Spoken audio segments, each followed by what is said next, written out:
हर किसी के घर में या पड़ोस में किसी को खांसी हो रही है, किसी को जुकाम हो रहा है, कोई 102 बुखार लेके बैठा है। तो मैंने सोचा आज मैं बात करूं इन बीमारी, इस पर्टिकुलर दवाइयों पे जिनको हम लोग एंटीबायोटिक्स बोलते हैं। देखिए, सबसे पहले मैं एक छोटा सा इंट्रोडक्शन दे दूं। ये अपने बहुत प्यारे से मित्र हैं, इनको हम लोग बैक्टीरिया बोलते हैं। ये बैक्टीरिया लगभग जब से सृष्टि का निर्माण हुआ है तब से बैक्टीरिया हैं। और आप और हम फन्ने खां हार्डली कितने 60 लाख सालों से इस धरती पे हैं, और हम समझते हैं कि हम इंसान होने के नाते सबसे स्मार्ट लोग हैं। ये जीव जो हैं, जीते जागते जीव, ये हमसे कहीं ज़्यादा स्मार्ट हैं, हमसे कहीं ज़्यादा अडेप्टेबल हैं, और इसलिए हमसे कहीं ज़्यादा इज्जत के हकदार हैं। देखिए, ये समझिए कि आपका मेरा शरीर जो है उसमें हमारी अपनी कोशिकाएं आधे से भी कम हैं। ये बड़ी इंटरेस्टिंग चीज़ है। So almost 57% of what we are is not our own human sales.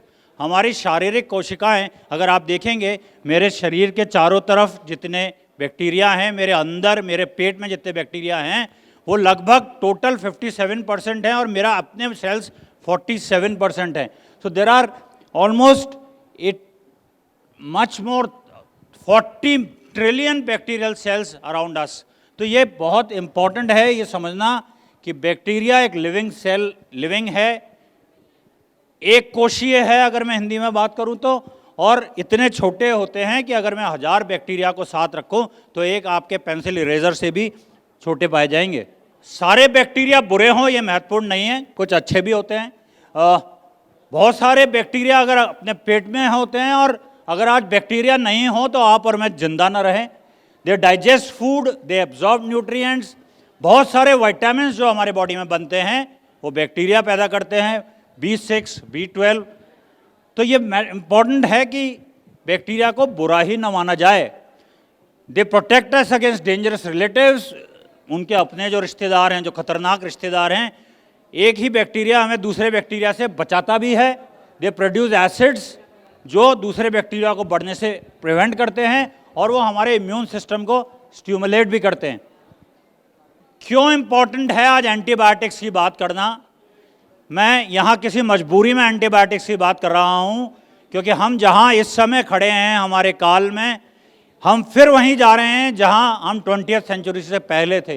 देखिए, बैक्टीरिया बेनिफिशियल तो है, लेकिन खराब बैक्टीरिया जानलेवा है। So pneumonia, meningitis, streptococcal throat infection, food poisoning, typhoid, sepsis, septic shock, इस दुनिया में प्रतिदिन कम से कम 2 लाख लोग मर रहे हैं बैक्टीरियल इन्फेक्शन से। कोई बात नहीं, ये तो पहले भी था। Now what has changed is this. देखिए, मैं फोर्टिस में था 2006 में। तब मेरे पास एक व्यक्ति आए जिनकी आयु 72 साल थी। उनको बुखार था, खांसी थी, सांस लेने में दिक्कत थी। उनका डायग्नोसिस हुआ निमोनिया का। हमने एक एंटीबायोटिक दिया। उनको ये बैक्टीरिया था जिसका नाम स्यूडोमोनास है, और 4 से 5 दिन में इनका इलाज हो गया, ये ठीक होके चले गए। अब 2006 से 2022 में आइए, यानी कितने साल हुए? लगभग 14 साल। सेम हॉस्पिटल है, सेम आईसीयू है, सेम, और ये रियल केसेस हैं, मैंने बनाए नहीं है। एक व्यक्ति आते हैं, सेम सिम्टम लेके आते हैं, खांसी, सांस में दिक्कत, निमोनिया है। पहले ही घर में 4 एंटीबायोटिक खा लिए। जब आपको जुकाम होता है तो सबसे पहले आप क्या करते हैं? आप या तो खुद ही, आजकल तो एजिथ्रोमाइसिन तो मूंगफली की तरह खाई जाती है, उसके बाद आपका ठीक नहीं होता तो आप जाते हैं हमारे केमिस्ट मित्र के पास, वो आपको 2 गोली दे देते हैं कि ये खा लीजिए। मैं किसी को ब्लेम नहीं कर रहा हूँ, ये हमारी सोसाइटी की प्रॉब्लम है। वहाँ भी नहीं होता तो आप डॉक्टर के पास जाते हैं, डॉक्टर को कहते हैं साहब मैं ऐसी तो खाया है, अब आप कोई दूसरी एंटीबायोटिक दे दीजिए। अगर डॉक्टर एंटीबायोटिक नहीं देता तो हम नाराज़ हो जाते हैं कि ये तो बेकार डॉक्टर है। This is what happens. इन्होंने ऑलरेडी एंटीबायोटिक्स खाई हुई थी, वर्स होने लगे, हमने हायर एंटीबायोटिक्स पे लिया, कोई फर्क नहीं पड़ा, वेंटिलेटर पे गए, ब्लड प्रेशर फॉल हुआ, we gave him the highest possible antibiotics, वो नहीं बचे, 4 दिन बाद उनकी मृत्यु हो गई। ये रीज़न है कि मैं आपसे आज यहाँ बात कर रहा हूँ। देखिए, एक चीज़ समझिए, एंटीबायोटिक्स क्या चीज़ हैं।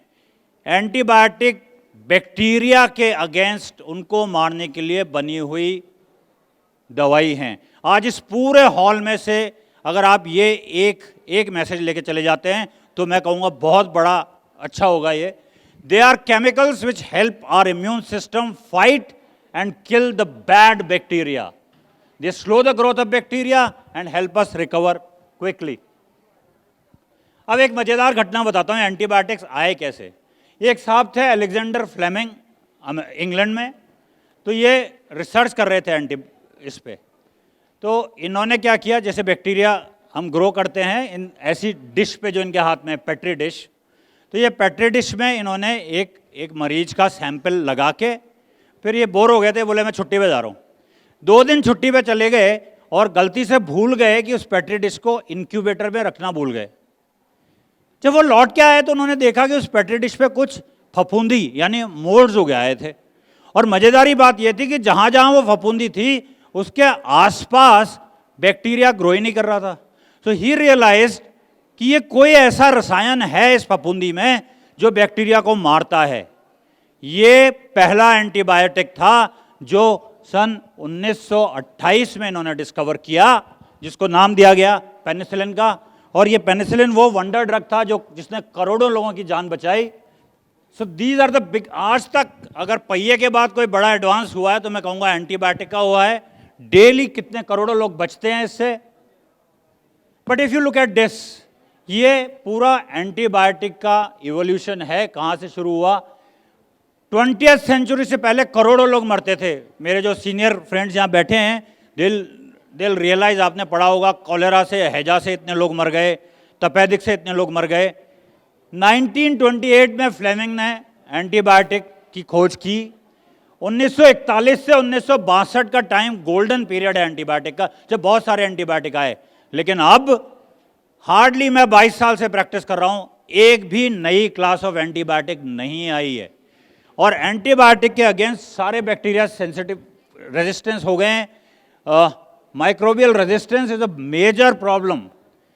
क्या होता है, जैसे इस पे एक बार ध्यान दे लीजिए प्लीज़। आपको जुकाम हुआ, आपने जाके एक एंटीबायोटिक खाई, आपके शरीर में मान लीजिए बैक्टीरिया भी थे, तो इनमें से देखिए जो रेड डॉट है, एक बैक्टीरिया था जो रेजिस्टेंट था, बाकी सारे बैक्टीरिया एंटीबायोटिक से सेंसिटिव थे। लेकिन आपने पूरा डोज नहीं लिया, या आपने एक्स्ट्रा डोज ले लिया, या आपने बीच में छोड़ दिया। धीरे धीरे धीरे रेजिस्टेंट बैक्टीरिया ग्रो करते गए, जो सेंसिटिव बैक्टीरिया थे वो मर गए, और आपका इन्फेक्शन पूरा ठीक नहीं हुआ, आपने दूसरे को दे दिया, उसमें भी रेजिस्टेंट इन्फेक्शन आ गया। So what are the causes of failure? Failure to complete therapy, skipping of prescribe doses. यानी कि हम सब करते हैं ना, सब डॉक्टर के पास गए, 5 दिन की दवाई लिखी, 2 दिन में मेरा गला ठीक हो गया, अब तो ये अंग्रेजी दवाई है, गर्मी करेगी, बंद कर दो।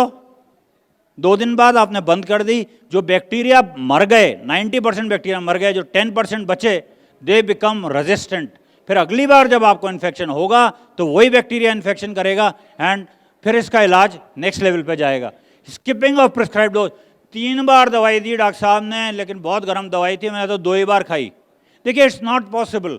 अगर आपको एक डॉक्टर प्रिस्क्रिप्शन दे रहा है तो उसके पीछे कोई साइंटिफिक स्टडी है, लॉजिक है, वो इग्नोर नहीं करना है। सेल्फ मेडिकेशन, जैसा मैंने कहा, एंटीबायोटिक का पत्ता पड़ा है, खा लिया। बहुत पेशेंट्स आते हैं जो ऑलरेडी खा के अपने आप आ जाते हैं, या पड़ी हुई एंटीबायोटिक रीयूज कर रहे हैं। These are all causes of resistance.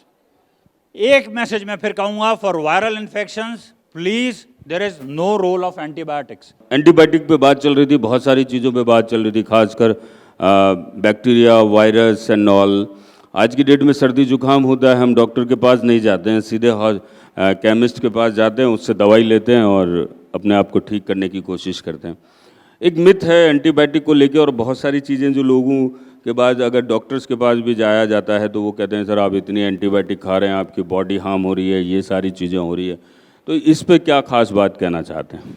जैसा मैंने कहा, एंटीबायोटिक्स बैक्टीरियल इन्फेक्शन की वजह से होते हैं, और लगभग मैं कहूँगा 70 से 80% जो इन्फेक्शन हमें होते हैं मोस्ट कॉमनली गले का इन्फेक्शन है, या डायरिया जो बहुत कॉमन है, खासतौर पे बच्चों में आप देखोगे, दे आर वायरल डिजीजेस। तो उनमें एंटीबायोटिक का एक्चुअली कोई रोल ही नहीं है। लेकिन कुछ हमारी मानसिकता हमारे देश में ऐसे बन गई है कि एंटीबायोटिक मानो कोई अमृत है, वो हर चीज़ ठीक कर देगा, और लोग इतना ज़्यादा यूज़ करते हैं। आई थिंक दुनिया में सबसे ज़्यादा एंटीबायोटिक की खपत इंडिया में होती है, उन कारणों के लिए जिनके लिए एंटीबायोटिक की आवश्यकता ही नहीं। नहीं तो ये जो आप बोल रहे हैं, तो ये कहीं ऐसा तो नहीं है कि एक आर्थिक जगत या एक मार्केटिंग का एक बहुत बड़ा टूल बना लिया गया है एंटीबायोटिक को?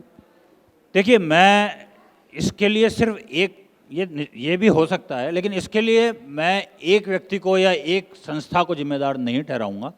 ये हमारी मानसिकता का खेल है। हम सब यहाँ बच्चे बैठे हैं, साइंस पढ़ते हैं, इनको मालूम है बैक्टीरिया क्या होता है, वायरस क्या होता है। हमारी प्रॉब्लम यह है कि हम किसी चीज़ की डेप्थ में नहीं जाते हैं। आप कोई गोली खा रहे हैं, दवाई खा रहे हैं, मैं आपसे कहता हूँ किसी की बात मत मानिए, उसको उसमें देखिए क्या सॉल्ट जा रहा है, उसका क्या रोल है, वो मेरे बॉडी पे क्या असर डालेगा। सब गूगल भगवान है सबके पास। हमारी दिक्कत यह है कि हम सेल्फ मेडिकेट करते हैं। सेल्फ मेडिकेशन में ठीक है, आपको बुखार है, आपने पैरासीटामोल खा ली, ठीक है, वो जो ओवर द काउंटर है। लेकिन दिक्कत यह है कि एंटीबायोटिक्स एक्चुअली आप देखें तो एक तरह की कीमोथेरेपी है, एक केमिकल चीज़ से आप वो खुद को ठीक तो कर रहे हैं। कोई भी चीज़ आप पे असर डालेगी तो उसके चांसेस हैं वो एडवर्स रिएक्शन भी देगी। हम उस पर ध्यान देते नहीं हैं। तो क्या क्या किस तरीके के सुझाव देना चाहते हैं आप कि भाई ज़रूरी नहीं है कि आप इस तरीके की बहुत सी बार होता है। अभी लेटेस्टली एक मैंने केस देखा जिसमें कि उनको तेज़ फीवर था, तब उनको जब टेस्ट किया गया तो उन्होंने डॉक्टर ये बोले कि साहब ये सारे एंटीबायोटिक्स तो फेल हैं, ये वाला ही एंटीबायोटिक इनके साथ काम कर सकता है। जब वो एंटीबायोटिक दिया गया तो उनकी बॉडी में एलर्जी शुरू हो गई और वो उसके कारण नहीं दे पाए। तो कहने का मतलब ये है कि ये सब क्या वाकई में रोज़मर्रा की ज़िंदगी में जो कुछ खाया जा रहा है दवाई के माध्यम से, वो आपकी रूटीन लाइफ को कहीं इफ़ेक्ट कर रहा है? ये सबसे बड़ी बात है। देखिए, ये दो स्तर पे इफेक्ट कर रहा है। एक व्यक्तिगत स्तर पे, से फॉर एग्जांपल मैंने मुझे मेरा गला खराब हुआ, मोस्ट कॉमन यही होता है। बिल्कुल है। मैंने एक एंटीबायोटिक अपने आप ले ली, वो मेरे को 5 दिन लेनी चाहिए थी, मैंने 2 दिन ले ली, उससे रेजिस्टेंस पैदा हुई मेरे बॉडी में। अगली बार वो एंटीबायोटिक काम नहीं करती, प्लस वो जो मेरे अंदर बैक्टीरिया थे भी वो दूसरे व्यक्ति में मैं ट्रांसमिट करता हूँ, खास के मेरे परिवार वाले व्यक्ति में, उसमें वो रेजिस्टेंट बैक्टीरिया गया। अब ये रेजिस्टेंट बैक्टीरिया जाते जाते हमारी पूरी सोसाइटी, पूरे देश में आ गया है जी। अगर आप देखें, अगर आपको किसी को याद है, खासतौर पर पत्रकार बंधु होंगे, NDM एक बहुत हुआ था, न्यू दिल्ली मेटेलोबेटा प्रोटीन दिया था। वो एक बहुत खतरनाक बैक्टीरिया है जिसका नाम ही उन्होंने न्यू दिल्ली कर दिया था, और हमने बहुत विरोध किया गया था कि भाई इसका नाम, लेकिन वो इंडिया में सबसे ज़्यादा पाया जाता है। क्योंकि हमारी प्रॉब्लम ये हो गई है कि हम या तो दवाई पूरी नहीं लेते, या अपने आप ले लेते हैं, या चिकित्सक जितना देता है उतना नहीं लेते। और ये प्रॉब्लम इतनी बढ़ गई है कि ऑन एन एवरेज अगर एक ICU में 10 मरीज जीवन और मृत्यु के बीच कर रहे हैं, उनमें 6 से 7 ऐसे मरीज होते हैं जिनमें हार्डली कोई एक दवाई काम करती है, या अब तो ऐसे भी केस आ रहे हैं कि उनमें एक भी दवाई काम नहीं करती। हम इतने फ्रस्ट्रेट हो जाते हैं कि मैं इस मरीज में करूं क्या।